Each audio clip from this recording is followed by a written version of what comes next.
అక్కినేని వారబ్బాయిగా తెరంగేట్రం చేసిన నాగార్జున వెండితెరపై నిలదొక్కుకోవటానికి బాగానే కష్టపడాల్సి వచ్చింది. తండ్రి ప్రభావం పడకుండా తనకంటూ ఒక క్రేజ్ ను ఆయన ఏర్పాటు చేసుకున్నాడు.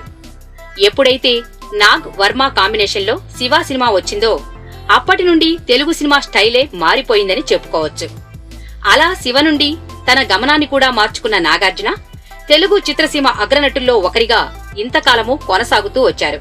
మన్మధుడు నాగార్జున కెరీర్లోని బ్లాక్ బస్టర్ చిత్రాల్లో ఒకటి. రొమాంటిక్ ఎంటర్టైనర్ గా వచ్చిన సినిమా ఘన విజయం సాధించింది. ముంబై భామ సోనాలి బింద్రేతో జతకట్టి సూపర్ హిట్ సాధించాడు నాగ్. మళ్లీ ఇన్నాళ్లకు ఈ సినిమాపై కళ్లు పడ్డాయి. ఈ సినిమాకి సీక్వెల్ తీసే ఆలోచన చేశారు నాగార్జున. అది అఖిల్ కోసం. అఖిల్ రెండో సినిమాగా ఈ సీక్వెల్ అయితే బావుంటుందని భావించారు. అయితే ఎందుకో అది కుదరలేదు. అయితే అఖిల్ స్థానంలోకి ఇప్పుడు నాగ చైతన్య వచ్చాడు. త్రివిక్రమ్ దర్శకత్వంలో చైతూ హీరోగా ఒక సినిమా చేయాలని నాగార్జున గట్టి ప్రయత్నమే చేస్తున్నారని వినికిడి.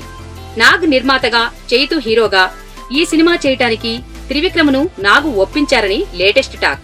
ప్రస్తుతం త్రివిక్రమ్ పవన్ సినిమాకి సంబంధించిన పనుల్లో ఉన్నాడు. చైతూ ఏమో కళ్యాణ్ కృష్ణ దర్శకత్వంలో బిజీగా ఉన్నాడు. ఈ రెండు ప్రాజెక్టులు తర్వాత ఈ సినిమా ఓ కొలిక్కి వచ్చే అవకాశం ఉందని అంటున్నారు.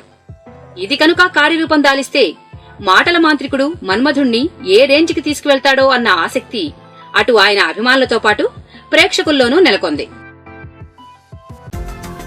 ఈ వీడియో గనక మీకు నచ్చినట్టయితే లైక్ చేయండి, షేర్ చేయండి, సబ్స్క్రైబ్ చేసుకోండి.